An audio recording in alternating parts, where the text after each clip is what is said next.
VC. I was at my new local record store yesterday evening. I was digging through the dollar bin and I found this record.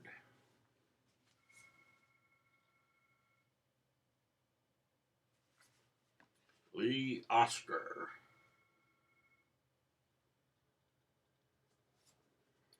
Well, you see this cover, it's black. Of course, black shows wear real easy. This thing's really in great condition, not hardly any wear. You see this artwork on this cover, about have to have this even if it didn't have a record in it. Very interesting. Now, I don't know anything about Lee Oskar. I probably hadn't heard his music. I did know he was a harmonica player, although you wouldn't see it from here. Well, when I got my records up to the front counter, the guy said, "Oh, I've been wondering where that record was. This isn't the outer jacket, this was the inner sleeve."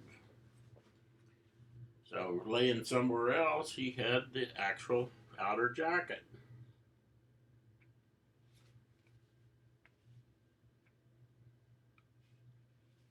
Shows on the cover harmonica, so then of course you'd know as a harmonica player. Has war on it here. I didn't research any of these two records here because that I didn't want to influence what the point I was making in the video today. So I think he was probably in a harmonica player in war, and I don't know anything about them. But this record was very interesting. So when you see this artwork, just about have to have this record for sure for $1. And so I put it on, and the first thing, well, this is very interesting what this is like, okay? But boy, that record was noisy. It looked like it was in good condition, but about the noisiest record I played. So I stopped immediately, went and got out all my cleaning stuff. I used Chris's method over at Dixieland Farms, and I got everything out, and I cleaned this record real good. And I put it on, and I got rid of about 95% of the noise, so I probably need to clean it again. It wasn't scratched up or anything, it was just really dirty.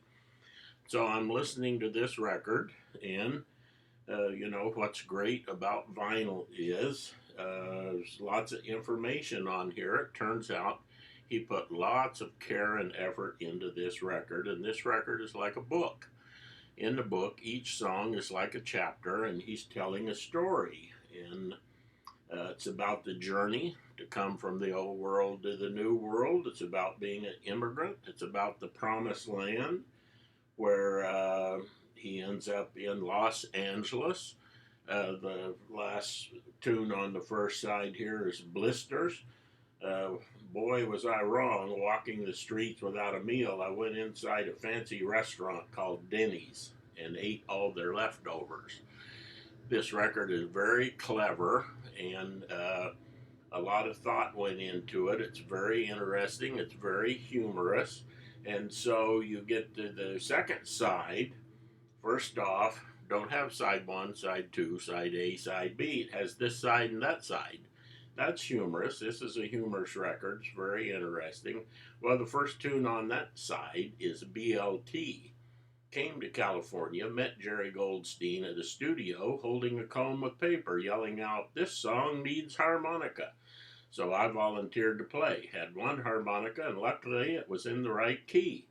Got paid $10 and bought my first bacon, lettuce, and tomato sandwich. It sure felt good to be an American.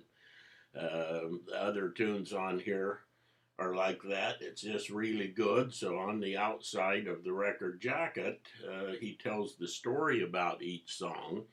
Each song is kind of prefaced in between the tracks by some sound effects. So the immigrant record shows him coming to America, and the sound before the music is a harbor sound with a foghorn and some ocean sounds and so forth. Then he gets to the promised land, Los Angeles, and of course, before the music starts, there's a street scene with car honking and so forth. And so, just a very interesting. What kind of music is this?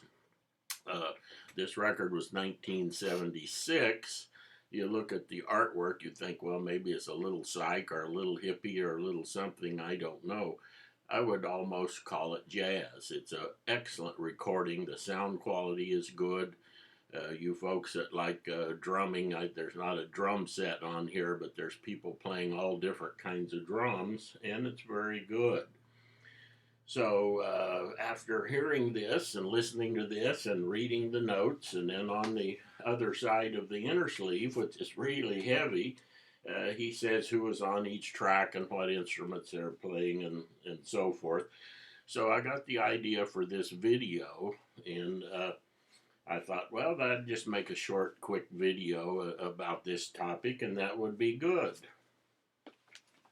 Here's happens to be the record, United Artists.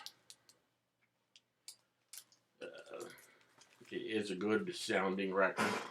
Nothing wrong with that. But the records I'd purchased last night, I had next in the pile to play was this record.